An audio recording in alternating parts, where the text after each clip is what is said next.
नसीन, America एक बड़ी trouble के अंदर इसलिए नजर आ रहा है कि इस जंग का जो सबसे बड़ा फ्रंट था, सबसे बड़ा पहलू था, वो तो अमेरिका ने कैलकुलेट ही नहीं किया था, और वो है स्ट्रेट ऑफ हॉर्मज़ और ऑयल प्राइसेस, और इसको खुलवाना कैसे है, ये अमेरिका ने किस सूरत जब वो कैलकुलेट नहीं किया था। वैसे तो अमेरिका ने कुछ भी कैलकुलेट नहीं किया था, लेकिन ये तो इतना सेंसिटिव मामला है कि ये वर्ल्ड इकोनॉमी को हिला सकता है, ये अमेरिकी इकोनॉमी को हिला सकता है, तो इसलिए ये मामला सबसे ज्यादा सेंसिटिव था। बाकी उनके मिसाइल, उनके ड्रोन बेसिस पर हमले, उससे वो कोई वर्ल्ड इकोनॉमी तो हिलने वाली नहीं है। सबसे सेंसिटिव पार्ट तो ये था, अमेरिका की इसके हवाले से कोई तैयारी नहीं थी। और इस वक्त सूरत हाल यह है कि एनर्जी प्राइसेस ऊपर जा रही हैं, और कुछ ही देर में जब मार्केट्स खुलेंगी तो फिर यह बताया जा रहा है कि जो प्राइसेस है वो ऊपर से ऊपर जाएंगी। और कुछ देर पहले जो अमेरिकी सेक्रेटरी ऑफ एनर्जी है, उसने इस बात को एडमिट कर लिया है कि हमारे पास कोई ऑप्शन ही नहीं है स्ट्रेट ऑफ हॉर्मज़ को खुलवाने का, और इस बात को एडमिट किया है कि हम ऑयल और गैस प्राइसेस को जब वो नीचे नहीं ला सकते, हमारे पास ऐसा कोई मैकेनिज्म जो इस वक्त मौजूद नहीं है। यानी सुपर पावर जो है वो अपने आप की जो शिकस्त है वो अपनी जुबानी तस्लीम कर रही है। सबसे बड़ा मसला, और इसका हल जो वो अब अमेरिका कह रहा है हमारे पास नहीं है, और खुद एक जंग छेड़ी, और अब ये इतना बड़ा पिंडोरा बॉक्स खुल गया है, लेकिन अब कह रहे हैं कि हमारे पास तो कोई हल भी नहीं है, कोई ऑप्शन भी नहीं है। और अब ये कोशिश कर रहे हैं कि एक इंटरनेशनल अलायंस बनाया जाए, और उसका ये ओपनली नैरेटिव भी बना रहे हैं कि जनाब ईरान सबके लिए खतरा है, देखो ईरान ने तुम्हारा ऑयल भी बंद कर दिया है, तुम्हारा ऑयल भी बंद कर दिया, इसलिए सबके लिए खतरा है, आओ मिलकर जब ईरान को डिस्ट्रॉय करें।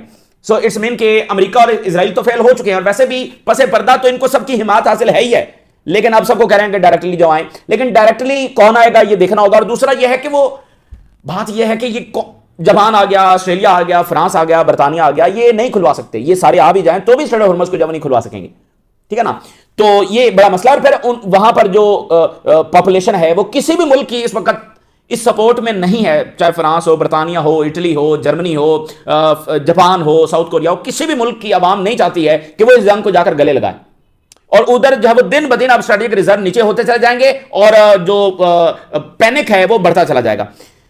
इसी दरमियान जनाब अली, जो एक बड़ा वाकया पेश आया है, ये जंग चुके एक्सपैंड कर रही है, तो एक अमेरिकी बेस पर अटैक हुआ है कुवैत में, जिसमें इटली के फौजी भी मौजूद थे, और उनको भी कुछ नुकसान जब वो हुआ है। तो अब देखेंगे इन ममालिक के अंदर कौन सा मुल्क है जिसकी फौजें नहीं मौजूद हैं। अमेरिका तो सामने है ना, लेकिन पीछे इटली भी है, बर्तानिया भी है, फ्रांस भी है, उन सबकी भी फौजी जब यहां पर मौजूद हैं। तो इन्होंने किस किस की प्रोटेक्शन ली हुई थी, और आज वही प्रोटेक्शन जो है वो मसला बन रही है, और किसी ने इनको प्रोटेक्ट नहीं किया, सबकी फौजें जब वहां पर लाकर बिठाई हुई थी। अच्छा, अब इसी दरमियान जो है ईरान ने कहा है कि अगले चंद घंटों के अंदर तल अवीव जो है वो दुनिया देखेगी तल अवीव में क्या होगा। अगले कुछ घंटों में हम कुछ ऐसे मिसाइल फायर करने जा रहे हैं कि वो तल अवीव का जो वो हुलिया बिगाड़ देंगे। इसी दरमियान हिजबुल्लाह के जो हमले हैं वो नॉन स्टॉप जारी हैं, और पलमाचीन जो एयरबेस है, जो सैटेलाइट्स जहां से वो लॉन्च करते हैं, वो सारा बड़ी बड़ी हसास बेस है, इसके ऊपर हिजबुल्लाह ने अटैक किया है। बाकी नॉन स्टॉप हमले देखें, ईरान की तो वेव जाती है ना, लेकिन इजरायली मीडिया बता रहा है कि हिजबुल्लाह के हमले रुकते ही नहीं है, क्योंकि वो बॉर्डर पर बैठे हुए हैं, वो 4 रॉकेट, 10 रॉकेट, 50 रॉकेट वो फायर करते रहते हैं 24 घंटों में। कोई ऐसा टाइम नहीं है कि हिजबुल्लाह फायर नहीं कर रही। हिजबुल्लाह तो मुसलसल एक ऑल आउट वॉर के अंदर जब जा चुकी है, तो वो कह रहे हैं हमें ईरान से ज्यादा हिजबुल्लाह का मसला है, क्योंकि ईरान ने तो 4 घंटों के बाद, 2 घंटों के बाद कोई वेव फायर करनी है, लेकिन हिजबुल्लाह तो कोई गैप ही नहीं है, बस वो फायर करते चले जा रहे हैं। अच्छा, ये तमाम सूरत हाल आपके साथ शेयर करेंगे, लेकिन सबसे पहले कुछ बहुत गैर मामूली हेडलाइंस आपके साथ शेयर करते हैं। कॉल आई है ईरान के फॉरेन मिनिस्टर को, किसकी? फ्रांस के फॉरेन मिनिस्टर की। अच्छा, फ्रांस जो है वो जरा डिफरेंटली बिहेव करता है, और वो जरा इंगेजमेंट रखता है ईरान से, और एक हिस्ट्री भी है। जो खुमैनी है वो कहां से आए थे? वो जब एग्जाइल में थे तो पेरिस के अंदर मौजूद थे, और जब यहां ईरान में वो लैंड हुए तो पेरिस ही से वो यहां पर आए। तो फ्रांस वैसे भी अपने आप को थोड़ा सा डिफरेंटली प्रेजेंट कर रहा है कि भाई हम जब वो, जैसे 2 स्टेट सोल्यूशन में उन्होंने एक लीडिंग किरदार जब अदा किया, तो फ्रांस थोड़ा सा अपने आप को डिफरेंटली प्रेजेंट करता है। तो अभी कुछ दिन पहले उन्होंने ईरान के सदर से भी कॉल की है, 3-4 रोज कबल मैक्रोन का राब्ता हुआ। ईरान के फॉरेन मिनिस्टर ने फ्रांस को बताया है कि जनाब अली, ये जो आपका बेबी है, ये जो इसके इरादे हैं ग्रेटर इजराइल के, ये असल मसला है, इस मसले को आप हल करवा दें तो इस रीजन के अंदर जब वो अमन हो जाएगा, और अगर आप इस मसले को हल नहीं करवाएंगे तो फिर यहां पर जंगें ही होंगी। ईरानी foreign minister calls for condemning US Israel in call with France foreign minister. Iran ने कहा है कि आप अमेरिका और इजरायली हमले को कंडेम करें। ये ईरान ने जब एम्फसाइज किया कि आपको इस हमले को कंडेम करना चाहिए, decisive condemnation on this aggression, और Israel pursuit of regional dominance, ये जो इजराइल के इरादे हैं ना रीजनल डोमिनेंस के, main cause of insecurity in Middle East. ना ही न्यूक्लियर, ना ही हमारा बैलिस्टिक मिसाइल प्रोग्राम, ना ही हिजबुल्लाह, ना ही यमन, ये मसाल नहीं है। मसाल ये है कि चूंकि इजराइल ने एक रीजनल डोमिनेंस का ख्वाब है उसका, तो इसलिए वो जंगें जब वो छेड़ता है, और रीजन में इंस्टेबिलिटी की बुनियादी वजह यह है, ये ईरान इन्फॉर्म कर रहा है फ्रांस को। और देखिए बात यह है कि अगर इस जंग में ईरान सर्वाइव कर जाता है, और इसी दरमियान बहुत सारा नुकसान भी यूरोप का हो चुका होगा, एनर्जी की मद के अंदर, ताकत के मद के अंदर, ट्रस्ट के मद के अंदर, यानी काफी ज्यादा लॉसेज उनके हो चुके होंगे, ऑलरेडी उनका बिलियंस ऑफ डॉलर्स का नुकसान हो चुका है। तो फिर वेस्ट में, यूरोप में एक सोच पैदा होगी कि भाई अब इसराइल जब वो हमारे लिए बड़ा बर्डन बन गया, इनकी जंगें वहां पर छिड़ती हैं, नुकसान हमें होता है, तो अब हम कुछ ना कुछ हल निकालें। अगर इस जंग में ईरान जब वो फाते होता है और जिस तरह से नुकसान हो रहा है यूरोप का, इसी तरह से मतलब जो इकोनॉमिक लॉस है जिससे उनके ऊपर बर्डन जब वो बढ़ता चला जाएगा और अवाम की जो गुस्सा है वो भी बढ़ता चला जाएगा, तो यूरोप को आने वाले टाइम में कुछ ना कुछ आखिरकार सोचना पड़ेगा कि ये जो हमारी अनकंडीशनल सपोर्ट है इसको कहीं ना कहीं अब लगाम डालने का वक्त आ गया है। जैसे आप देखेंगे नेदरलैंड जो है वो आईसीजे में चला गया है जेनोसाइड केस में, तो ये एक स्पेन जैसे जब वो अलम बुलंद करके आगे बढ़ रहा है, तो वहां पर एक सोच जरूर पैदा होगी और उनको लगाम डालना पड़ेगी। ईरान के फॉरेन मिनिस्टर ने अमेरिकी मीडिया को इंटरव्यू देते हुए कहा कि ट्रंप ने यह कहा कि ही वांट्स फन। यहां पर लोग मारे जा रहे हैं, ट्रंप कह रहा है कि उसको फन करना है, और ईरान के फॉरेन मिनिस्टर ने कहा कि यह वो बात है जो ट्रंप ने खुद एडमिट की है, ही वांट्स सम फन। लेकिन जो वॉल स्ट्रीट जर्नल ने लिखा है, यह बड़ी इंपॉर्टेंट बात है। वॉल स्ट्रीट जर्नल ये लिखा है कि ईरान की इस जंग के बाद जो बहुत सारी और डायमेंशन है, उसमें से एक बड़ी डायमेंशन यह है कि चाइना अब अमेरिका पर कोई ट्रस्ट नहीं करेगा। चाइना पहले भी अमेरिका पर कोई ट्रस्ट नहीं करता, लेकिन अगर उस एक विंडो खुली हुई थी तो वो विंडो भी अब बंद हो गई। चाइना बिल्कुल कभी भी अमेरिका पर ट्रस्ट नहीं करेगा। Trump's war reinforce China distrust of US power. Already America की जो पावर है और उसका जो बिहेवियर है उसके ऊपर चाइना ट्रस्ट नहीं करता है। ये जो वाकया हुआ है ईरान की जंग का, इसने चाइना के बिलीव को और मजबूत किया है। चाइना को यह बात बताई है कि हां हम सही सोचते हैं, हमारा जो अमेरिका के हवाले से व्यू है, हमारी जो अप्रोच है, ये बिल्कुल सही है। ये ईरान की जंग ने यानी उनके मौकफ को दुरुस्त साबित किया और अब चाइना इसी अप्रोच के साथ आगे बढ़ेगा। अभी 15 दिन के बाद जब ट्रंप जा रहा है चाइना, क्या बात जब चाइना से करेगा। जो मिलिट्री एक्शन वेनेजुएला के खिलाफ हुआ है और जो अब ईरान के खिलाफ हो रहा है, इससे जो लॉन्ग स्टैंडिंग व्यू है चाइना का रिगार्डिंग वॉशिंगटन के ये मिलिट्री फोर्स इस्तेमाल करता है, हर तरह की ताकत इस्तेमाल करता है अपनी ग्लोबल डोमिनेंस को मेंटेन रखने के लिए। ये लॉन्ग स्टैंडिंग व्यू है चाइना का, तो वो री इन्फोर्स हुआ है। तो अब चाइना इसी हवाले से अपनी स्ट्रेटजी आगे बढ़ाएगा ना, कि वो ये नहीं समझेगा कि इसके साथ कोई डिप्लोमेसी से, इसके साथ कोई दरमियानी रास्ता निकाला जा सकता है। नहीं, वो कहेगा कि भाई ताकत ही वाला रास्ता है इसको रोकने का, क्योंकि ये ताकत इस्तेमाल करेगा हमारे खिलाफ। तो जैसे रशिया है, उसने कहा हमारा अब कोई ट्रस्ट नहीं है अमेरिका के ऊपर रिगार्डिंग यूक्रेन टॉक्स, जो कुछ इसने ईरान के साथ किया। तो वो जो ट्रस्ट देखें, पुतिन और प्रेसिडेंट शी जिनपिंग जो हैं, वो ऑलरेडी ट्रंप पर एतबार नहीं कर रहे थे, अमेरिका पर एतबार नहीं कर रहे थे, लेकिन अब मामला और ज्यादा। अब जैसे सीएनएन ने लिखा है कि 2 हफ्ते से ज्यादा अभी जंग को हो चुके हैं और ये एक रिस्की डिसीजन था जो ट्रंप ने लिया, और अब जो इसका डेंजरस फॉल आउट आ रहा है उस पर ट्रंप इंतजामिया की दौड़ें लगी हुई हैं कि उस फॉल आउट को रोकना कैसे है। भाई बमबारी तो आखिरी ऑप्शन होता है ना, वो सबसे पहला ऑप्शन उन्होंने इस्तेमाल किया। अब ईरान को क्या धमकाएंगे? सुप्रीम लीडर को उन्होंने पहले ही हमले में शहीद किया, अब किस चीज से धमकाएंगे?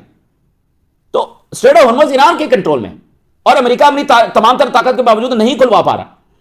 तो जो रीजनल फॉल आउट आ रहा है, जो इकोनॉमिक फॉल आउट आ रहा है, अब इनकी दौड़ें लगी हुई हैं कि उसको रोकना कैसे। ये सीएनएन लिख रहा है कि रिस्की डिसीजन, डेंजरस रिजल्ट्स, और वो मजीद बिगड़ते चले जा रहे हैं और ट्रंप इंतजामिया के पास कोई प्लान नहीं। नॉर्थ कोरिया से जो खबर है वो भी बड़ी खबर है, और आपको पता है किम जोंग उन का एक ही काम है और वो यह है कि उन्होंने कोई ना कोई रॉकेट जो टेस्ट करना है, कोई ना कोई मिसाइल टेस्ट करना है, क्योंकि उनका जो वर्ल्ड व्यू है वो भी री इन्फोर्स हुआ है इस जंग से कि ताकत ही ओनली ऑप्शन है फॉर सर्वाइवल। अच्छा, किम जोंग उन भी ट्रंप इंतजामिया के साथ टॉक्स जो है वो शुरू करना चाहते थे। ये अभी वो माइंड बना ही रहे थे, अभी वो माइंड बना रहे थे कि क्या करनी चाहिए। रशिया भी कर रहा है, ईरान भी कर रहा है, तो ठीक है हम भी जरा टॉक्स जो है वो शुरू करते हैं। अभी वो माइंड बना ही रहे थे कि ईरान पर हमला हो गया, तो वो टॉक्स उन्होंने बिल्कुल, अब उन्होंने कहा कोई टॉक्स जो है अमेरिका से नहीं होंगी। तो कुछ देर पहले किम जोंग उन ने अपनी बेटी के हमरा सुपरवाइज किया है न्यूक्लियर केपेबल रॉकेट लॉन्चर्स, कई एक रॉकेट लॉन्चर्स जो विद इन मिनट्स कई ऐसे रॉकेट जो वो फायर कर सकते हैं जो कि न्यूक्लियर केपेबल हों, न्यूक्लियर कैरी करने वाले वॉरहेड को ले जाने वाले जो रॉकेट लॉन्चर्स हैं काफी ज्यादा, उनको टेस्ट किया है किम जोंग उन ने थोड़ी देर पहले अपनी बेटी के साथ। तो वो वहां पर अपनी ताकत बढ़ा रहे हैं। अब उनको पता है कि उनका रास्ता एक ही है, डिप्लोमेसी, मुज़ाकरात, ये कुछ काम नहीं आएंगे। तो वो वहां पर, और साउथ कोरिया से वो शील्ड निकाल रहे हैं। अच्छा, अब साउथ कोरिया और जापान अगर वॉरशिप्स भेजेंगे तो आपको क्या लगता है किम जोंग उन वहां पर खामोश बैठे रहेंगे कि साउथ कोरिया और जापान आ रहे हैं लेकिन किम जोंग उन जब खामोश बैठे? ये पॉसिबल ही नहीं। इसलिए साउथ कोरिया और जापान कह रहे हैं कि भैया आप हमें माफी दें, आप अपना जो करना है करें, हमें इसमें ना धकेलें।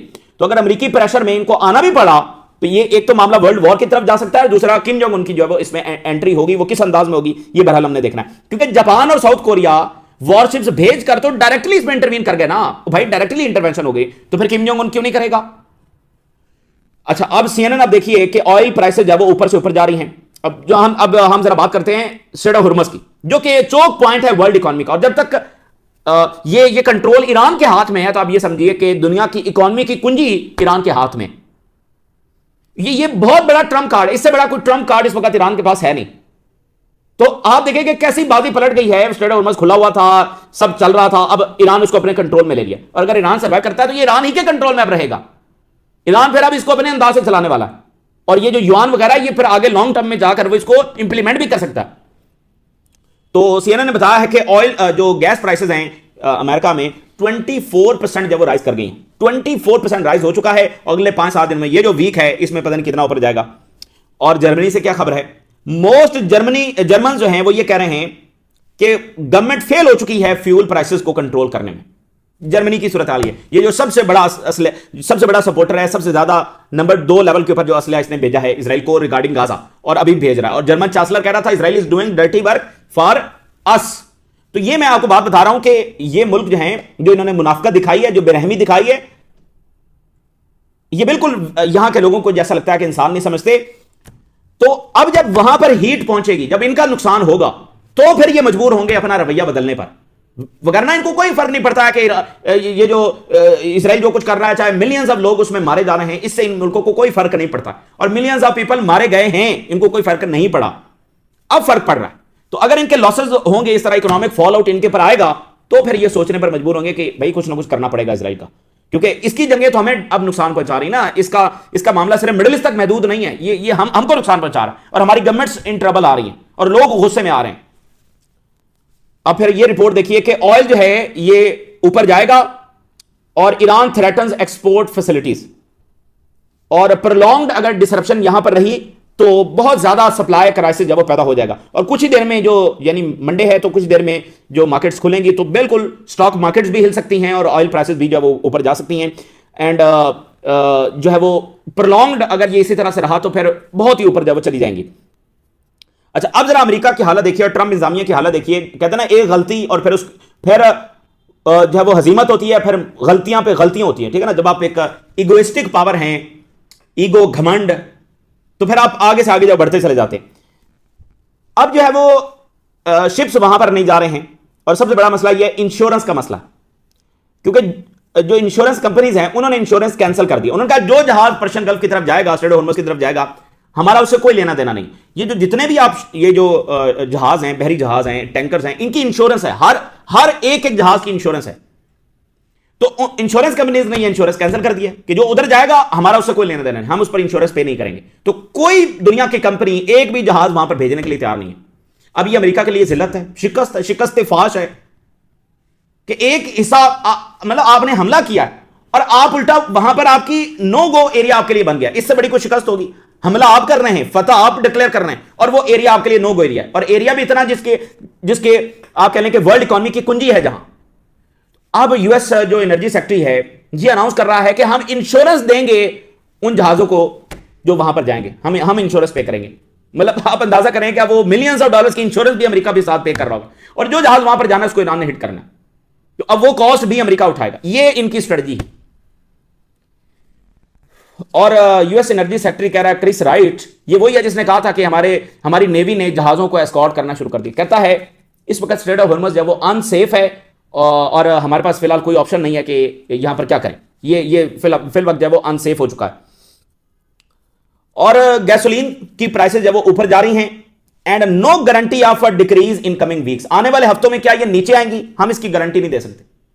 हम गारंटी नहीं दे सकते कि गैस प्राइसेस अमेरिका में नीचे आएंगी। ये इन्होंने जब जंग लड़ी है। और जो ट्रांसपोर्टेशन सेक्रेटरी है वो ये कह रहा है कि देखें, ये जो ईरान ने स्ट्रेट ऑफ हुर्मुज़ को बंद किया है, ये सबकी इकोनॉमीज के लिए मसला है। ये सबका ऑयल जब इसने रोक लिया है और वर्ल्ड इकोनॉमी को इसने यरगमाल बना लिया ईरान ने, तो सब जो है वो आए और हिस्सा इसमें अपना डालें। सब अपनी अपनी फौजी जब ईरान के खिलाफ भेजें। तो सर एक शिकस्त फाश, एक जिल्लत में शिकस्त है, उसका जब सामना करना पड़ रहा है। तो ये अब मतलब सबसे बड़ा इनके लिए मसला बन गया कि स्ट्रेट ऑफ हॉर्मज़ को कैसे खुलवाना और क्या करना। मीनवाइल जो है वो इटली, उनकी फोर्सेस कुवैत के अंदर मौजूद थी और इस बेस के ऊपर ईरान ने अटैक किया है। और इटली की जो डिफेंस मिनिस्ट्री है वो ये बता रही है कि हमारे फोर्सेस वहां पर मौजूद थे, वहां पर ड्रोन अटैक हुआ है और जो स्टोरेज शेल्टर है वहां पर जाकर ड्रोन हिट हुए हैं और वहां पर डिस्ट्रक्शन हुई है। अब इनके फौजी उनकी कैजुअलिटीज हुई हैं या नहीं हुई ये भी पता चलेगा, लेकिन इटली की फोर्सेस भी अंडर अटैक आई हैं। तो ये तो बड़ा मतलब एक तो ये जंग फैल रही है, दूसरा ये देखें कि गल्फ में किस किस की फौजें नहीं हैं, जरा ये तो बताएं। भाई सबकी फौजें हैं, मतलब बरतानिया की भी हैं, फ्रांस की भी हैं, अब इटली की भी फौजें वहां पर हैं। ये सब सारे वहां पर कर क्या रहते वैसे? ये तो एक इसका मतलब ये कब्जा करके बैठे वहां पर। ये सारी फौजें वहां पर कर क्या रही हैं? अगर प्रोटेक्शन कर रही हैं तो फिर करें ना प्रोटेक्शन।